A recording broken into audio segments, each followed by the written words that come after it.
par le Premier ministre. Alors, des pouvoirs de qui? De la justice, des juges. D'abord, il peut prendre le pouvoir. Il n'y a pas pour besoin d'un juge intervenir pour lui faire espionnage.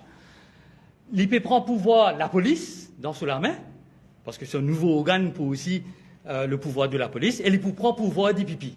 C'est une confiscation des pouvoirs par le gouvernement, par le Premier ministre. C'est ça l'objectif de la loi là, pour faire effectivement de l'espionnage politique. Maintenant, on peut aborder le sujet pourquoi l'ICAC est un échec. Et c'est ça, quand un dit monde malade, d'abord nous avons besoin de faire le diagnostic. C'est quoi la maladie? Qui peut marcher? Et une fois nous réussissons connaître c'est quoi le problème, le diagnostic, nous trouvons effectivement le remède. Oh, là, le gouvernement prend une diagnostic, pas fin de faire le diagnostic.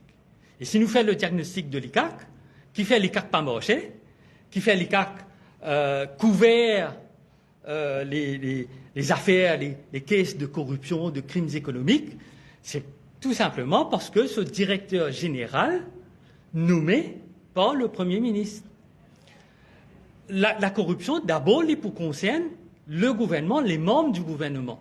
Il n'est pas pour concerner le petit Mauricien. Principalement, d'abord, celui qui est capable de commettre un acte de corruption. C'est surtout le ministre qui peut impliquer. Or, avec l'ICAC, c'est le Premier ministre qui choisit son enquêteur.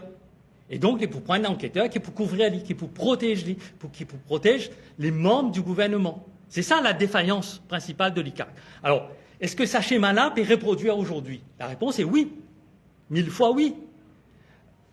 C'est le Premier ministre qui est le grand Manitou pour désigner le directeur général de la nouvelle commission à travers le président, mais c'est le Premier ministre qui peut tirer les ficelles.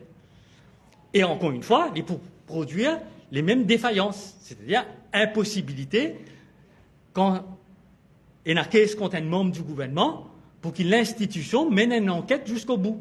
C'est le cas de l'ICAC. Tout case qui touche un membre du gouvernement, il y a le noyé. Il meurt comme ça même avec les temps. Ou bien l'ICAC fait une démarche blanchit le membre du gouvernement pour dire non, pénal, etc. Très vite. Et la commission pour reproduire effectivement ce schéma-là. Alors, c'est très simple. Pour qu'il y ait une institution fonctionnelle, une institution de lutte contre la corruption, ou n'importe quelle institution politique d'ailleurs, les Bisins a deux critères principaux. Les Bisins a l'indépendance par rapport au pouvoir politique que représente le gouvernement.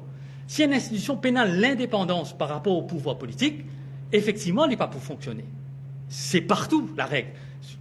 La règle pour le commissaire de police, la règle pour la justice, la règle pour le DPP, la règle est partout. Est-ce qu'il a la nouvelle commission pour l'indépendance nécessaire? La réponse est non, parce que c'est le Premier ministre qui peut choisir son enquêteur, ce directeur général, d'après les critères qu'il est proposé. Nous prenons une répétition, un bis repetita de l'ICAC. Donc ça, nous connaissons que c'est de la poudre aux yeux, il n'est pas pour fonctionner.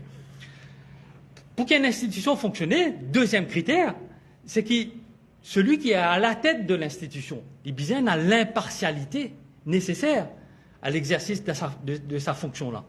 Il a l'indépendance et l'impartialité. Et c'est là que le choix de la personne est très important. Qui s'en a, nous peut choisir pour mettre à la tête d'une institution. Alors là, nous dans le flou le plus total. C'est quoi les critères? Est-ce que c'est l'article 10 qui définit les critères? La loi là mal rédigée déjà. Le projet de loi là pour l'instant, il est mal rédigé. Est-ce que les critères qui finissent posés, il y a un peu de technique, c'est comme vous dire, mais est-ce qu'il est cumulatif, c'est-à-dire critère A, critère B, critère C, critère D, ou bien il est alternatif, soit c'est A, soit c'est B, soit c'est C. Pour l'instant, la loi là, pas claire du tout, parce que de la manière les fins rédigées, c'est ce qu'on appelle une malfaçon rédactionnelle. Très ambiguë, pas claire, et qui peut donner lieu, le moment venu, s'il y reste en l'état, à toutes les interprétations possibles, à toutes les contestations possibles devant la justice. Et d'ailleurs, c'est qui nous-mêmes, à l'Union Maurice, sous la direction de Nando Boda et Rama Valaden, effectivement, nous pouvons finir par faire pour qu'il y ait une clarification, pour que la justice soit, nous dire nous, la loi là, pas constitutionnelle, et nous pensons qu'elle n'est pas constitutionnelle parce qu'il peut prendre pouvoir juge, il peut prendre pouvoir la police et il peut prendre pouvoir des pipis, au-delà de atteinte à droits fondamentaux, le respect de la vie privée, etc. Donc tout cela demande clarification. Alors, pour l'instant, c'est le flou. Le flou, c'est l'abus. Le flou, il amène vers l'abus. À partir du moment où le pouvoir politique est un texte qui est flou, qui n'est pas clair, il y applique, il peut appliquer pour abuse effectivement de la loi là. Et l'abus en politique, c'est l'espionnage politique. C'est contrôle l'opposition pour gagner l'information, qui l'opposition peut faire, qui l'opposition a l'intention faire. C'est un peu nous pensons effectivement l'objectif de cette loi. Alors, il y a d'autres solutions possibles. D'autres solutions, c'est que nous avons un organe qui est indépendante, réellement indépendante. Alors, ce n'est pas le Premier ministre qui vous nomme ce directeur, ça n'est pas pour indépendant, jamais. Donc, il y a même des autres solutions à trouver. Et la personne choisie pour le job, il vient impartial. Ça, c'est premier critère. Deuxièmement, pour qu'il est efficace, parce qu'il n'est pas efficace du tout, nous, la liste des crimes économiques, les vient quand même assez complète. Pour l'instant, elle n'est pas complète du tout. Il y a beaucoup de crimes économiques qui, dans la loi actuelle, pas mentionnés. Alors que la liste des crimes économiques, c'est quelque chose qui nous vient faire une mise à jour de temps en temps. Parce que le criminel économique, il a toujours une petite avance sur la loi. Quand il essaie, il trouve les failles dans la loi et il profite des failles qu'il y a dans la loi. C'est comme ça qu'un crime économique n'a lieu commettre. Donc nous avons une liste des crimes économiques régulièrement mise à jour. Voilà, ça c'est quelques propositions qui nous, effectivement, sur lesquelles nous travaillons pour amener plus d'éclaircissement.